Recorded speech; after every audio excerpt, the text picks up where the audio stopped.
The field of GOP candidates has dropped from 17 contenders to 15. That is after Wisconsin Governor Scott Walker announced on Monday that he's dropping out of the race. Now, he is the second GOP candidate to do so after former Texas Governor Rick Perry did so just 10 days ago. Actually, I think 11 days now. Now, Walker started out as a frontrunner in Iowa, but his campaign donations dried up after poor performances in 2 presidential debates. Walker says now that he wants to clear the field for a candidate with a positive conservative message. He has also called on other GOP contenders who are falling behind to drop out as well. He said that's because voters need to focus on a smaller presidential field that can provide an alternative to Donald Trump. You know, clearly throughout this debate season, the big thing has been that a lot of people are pushing to try and get Donald Trump out. It's Donald Trump versus, you know, now the other 14 contenders. Carly Fiorina is surged in the polls after last week's CNN debate. A lot of people really liking her.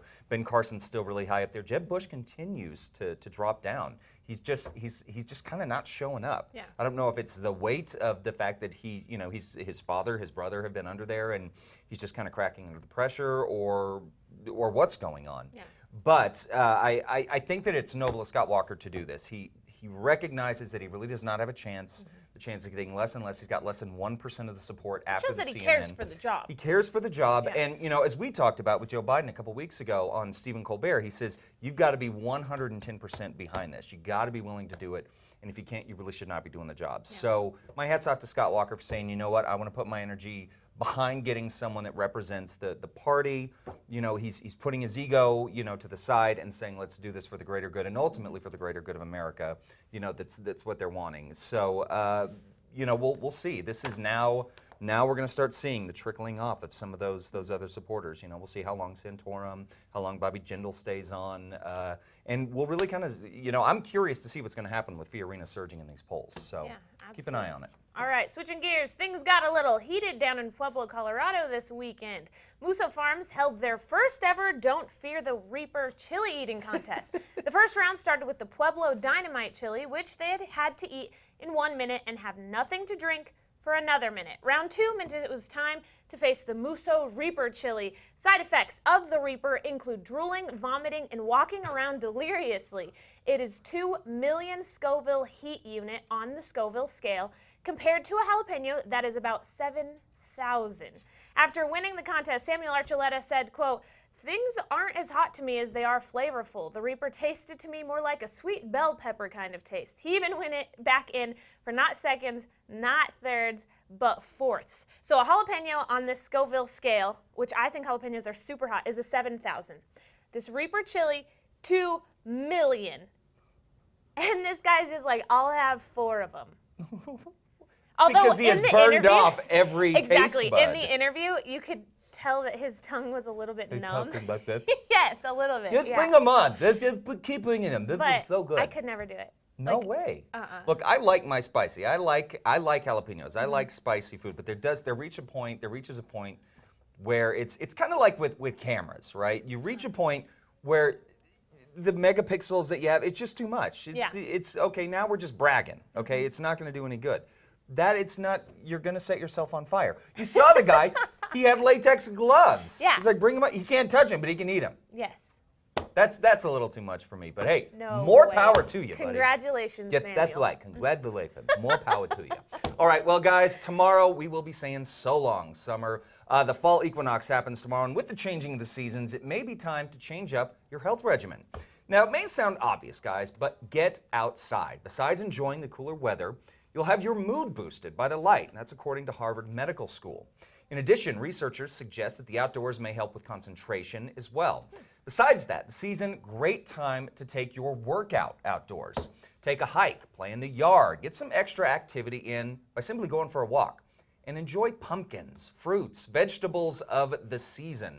Lots of them going on, including pears. I did not realize this. Pears actually reach their peak in the fall. So you're going to want to add that to your shopping list in addition to spaghetti squash, kale, sweet potatoes, and cranberries. Finally, if you can't enjoy the season if you don't feel well, guys. So millions of people who suffer from mild fall allergies, take a few natural steps that might help, short of seeing an allergist. Those include buying a HEPA filter, using saline nasal spray, and spending some time outdoors later in the day when the pollen count decreases, which is typically after about 4 p.m. or so.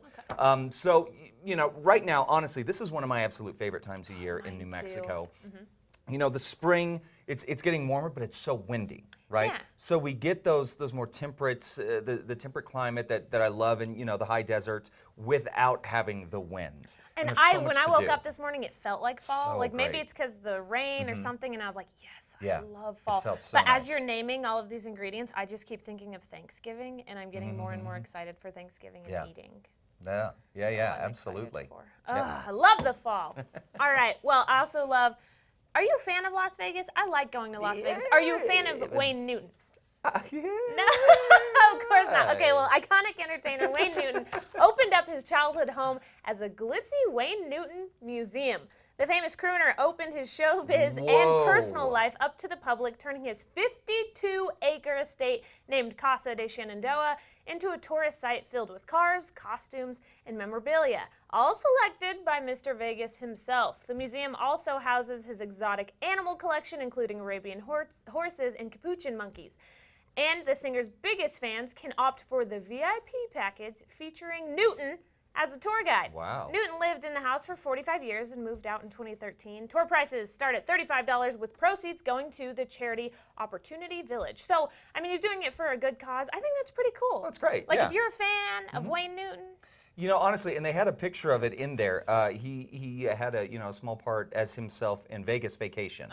I love the vacation movies. Yeah. You know, all of them, including the new Vacation. Love it. but And $35, I don't think that's bad. I think it's fun. Yeah. Yeah. And you know, A different thing to see besides like Exactly. going out to the bars, which I would which like is to what I do like that do. more, Yeah. honestly, because Yeah. you know I don't drink anymore. I don't gamble. I've never been a gambler. You know, I like to go see the shows and things like that. Yes. But doing something like that, I think, would be a lot of fun. I love museums. And I that's love what I was doing going to say. You love museums. Exactly. Even if it's, you know, someone that it would be the thing that I'm like, yeah, Wayne Newton, you know, we'll check it out. But then I'd go to it and then I'd walk out like Wayne Newton's biggest fan.